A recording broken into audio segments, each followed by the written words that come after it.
Orang Ma'iyah.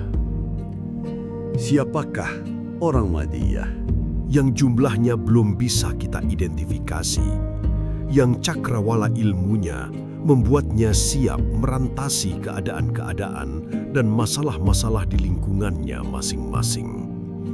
Orang Ma'iyah adalah orang-orang yang berkumpul sebulan sekali di suatu tempat outdoor, duduk bersama selama rata-rata 5 sampai 7 jam, pukul 8 malam hingga jam 3 pagi.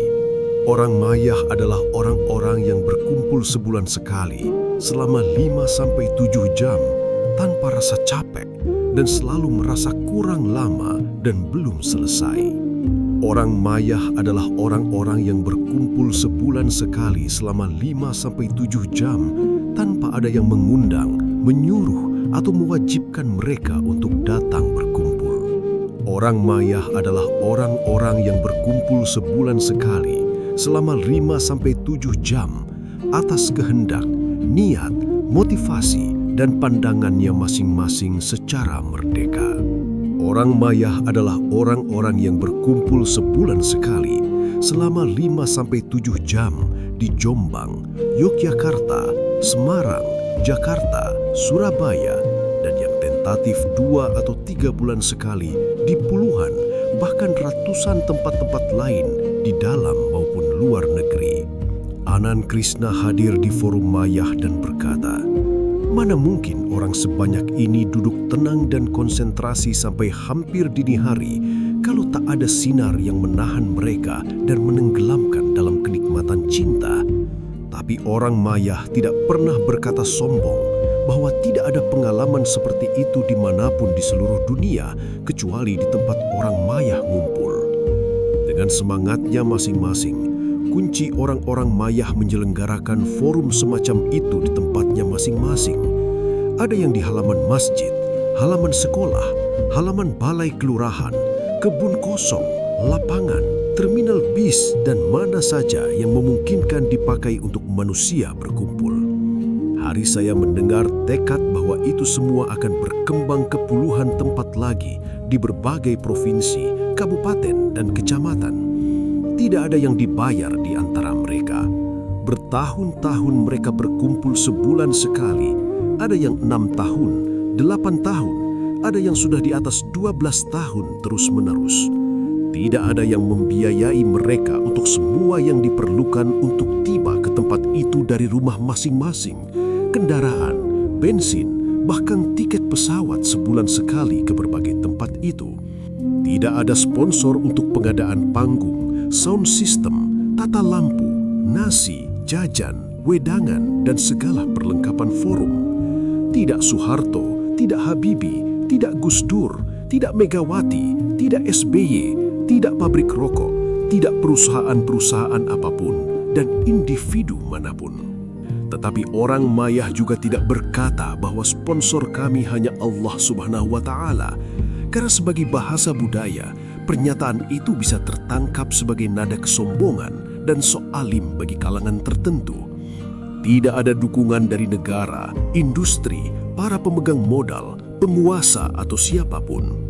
Tidak karena para penguasa dan pemilik modal angkuh atau tidak punya kesadaran sosial, tetapi karena orang Ma'iyah memang tidak pernah meminta untuk dibantu, dibiayai, disponsori, bahkan tidak menunggu untuk sekedar disapa.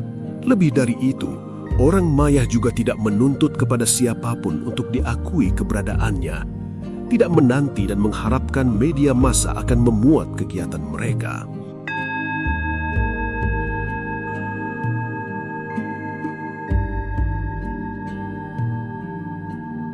Negeri Ma'iyah. Untuk apa orang-orang Ma'iyah berkumpul?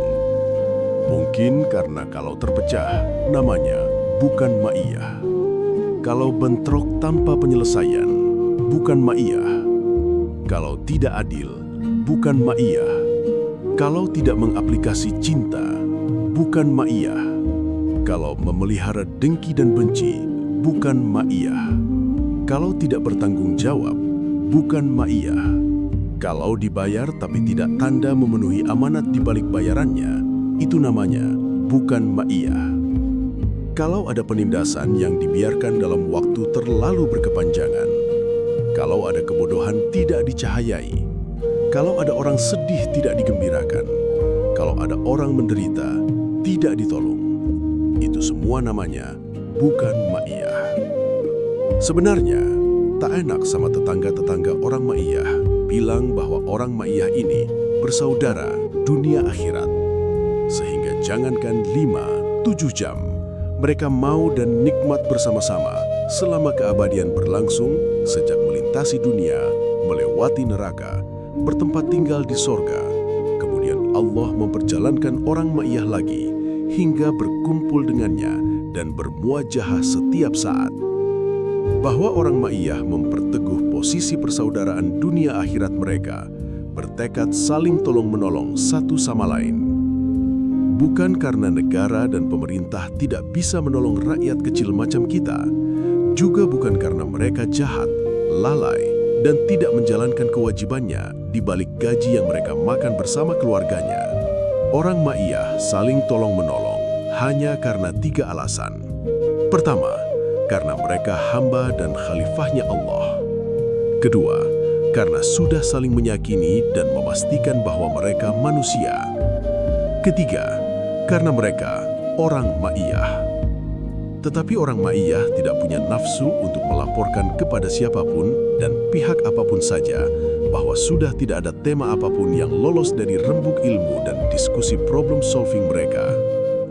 Orang ma'iyah tahu dan mengalami semua tema apapun saja yang pernah ada dan baru akan ada sepanjang peradaban ilmu, kebudayaan, dan pengalaman sosial umat manusia di dalam sejarah.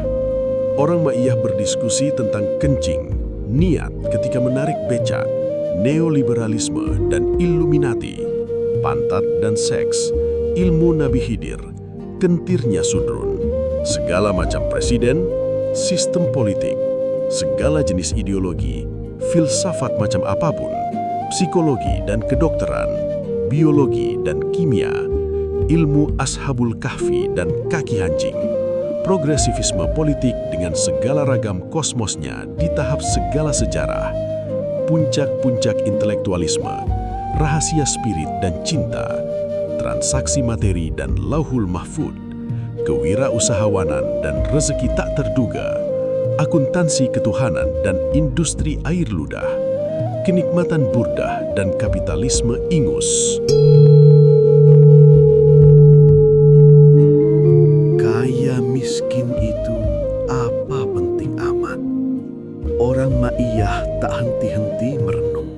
Bersediakah engkau di tengah hidupmu yang penuh kesulitan, derita dan kebingungan, sesekali mendengarkan pertanyaan-pertanyaan semacam ini? Bersediakah engkau sebagai warga dunia yang lebih banyak menyumbangkan kepadamu kebingungan dibanding ketentraman, sebagai warga suatu negeri yang lebih banyak menyuguhkan kepadamu bahan-bahan untuk bersedih, khawatir, cemas dan frustrasi, dibanding membangun alasan-alasan bagi warganya untuk merasa aman menjalani masa kini dan membayangkan masa depan, sesekali meniati dan mengkuat-kuatkan perasaan untuk menyelami muatan di balik pertanyaan-pertanyaan semacam ini. Apakah kaya dan miskin itu penting?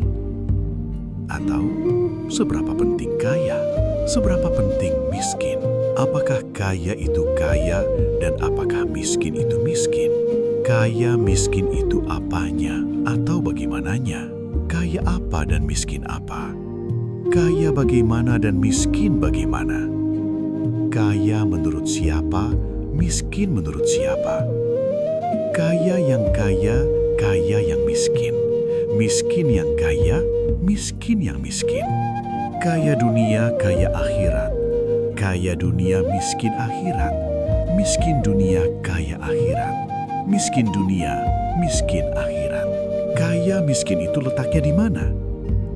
Kalau engkau kaya, apakah benar engkau kaya? Dan kalau engkau miskin, benarkah engkau miskin?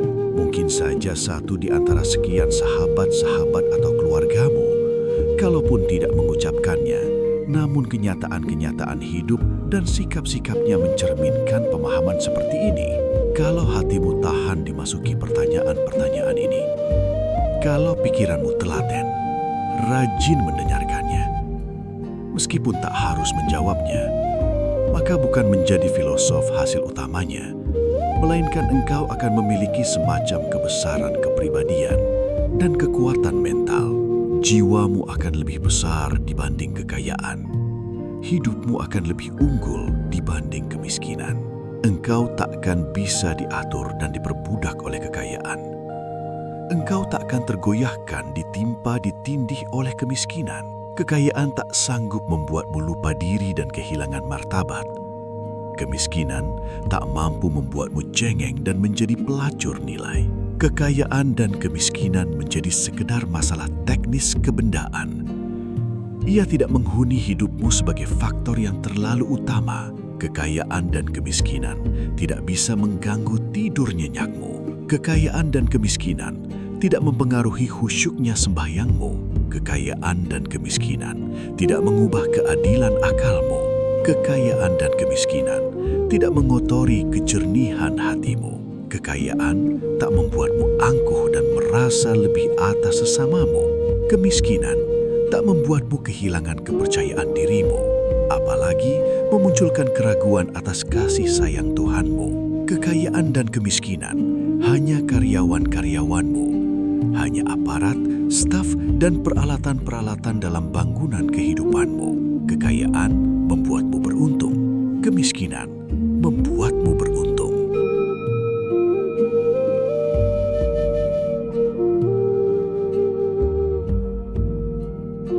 Hikmah dari sang Nabi Jelata. Orang Ma'iyah mengerti bahwa manusia lebih kuat dibanding kegembiraan dan kesedihan, sehingga tidak memberi ruang dan waktu kepada kecengengan ketika mengalami gembira dan sedih. Ia lebih unggul dibanding kekayaan, sehingga ia tidak akan berlari membabi buta mengejar kekayaan sebagai pekerjaan utama hidupnya. Kekayaan tidak membuatnya terlalu terpikat atau tergila-gila. Kekayaan adalah sesuatu yang ia anggap enteng. Ia lebih ampuh dibanding kemiskinan, sehingga kondisi kemiskinan tidak membuatnya menjadi penyedih, pemarah, penuduh, penunding, dan pendendam atas orang-orang lain yang tidak miskin. Orang Ma'iyah mengerti persis Nabi Muhammad SAW justru memilih menjadi orang miskin. Ia ditawari Allah apakah akan menjadi mulkan Nabiya, Nabi yang juga raja yang kaya raya. Allah sudah menyediakan kekayaan berupa gunung emas. Tetapi Kanjeng Nabi memilih menjadi abdan Nabiya, Nabi yang rakyat jelata. Dan rakyat jelata bukanlah orang kaya. Kekayaan dan kemiskinan sama baiknya sepanjang manusianya sanggup menggenggamnya sebagai alat untuk memelihara kedekatannya kepada Allah dan cintanya kepada Muhammad kekasihnya. Kekayaan adalah pintu cahaya Allah sepanjang manusianya sanggup menggunakan akal dan nuraninya untuk memperlakukan kekayaan sebagai sumber rasa syukur. Kemiskinan adalah pintu cahaya Allah sepanjang manusianya sanggup menggunakan akal dan nuraninya untuk mendayagunakan kemiskinan sebagai perangkat ilmu hikmah.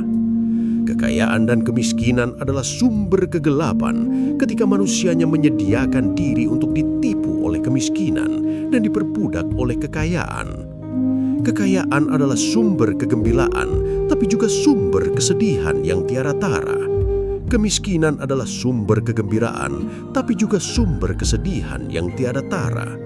Hidup orang Ma'iyah tidak tergantung kekayaan dan atau kemiskinan, melainkan tergantung pada proses pembelajarannya menggunakan akal dan nuraninya untuk menyutradarai hidupnya menuju yang pantas dituju.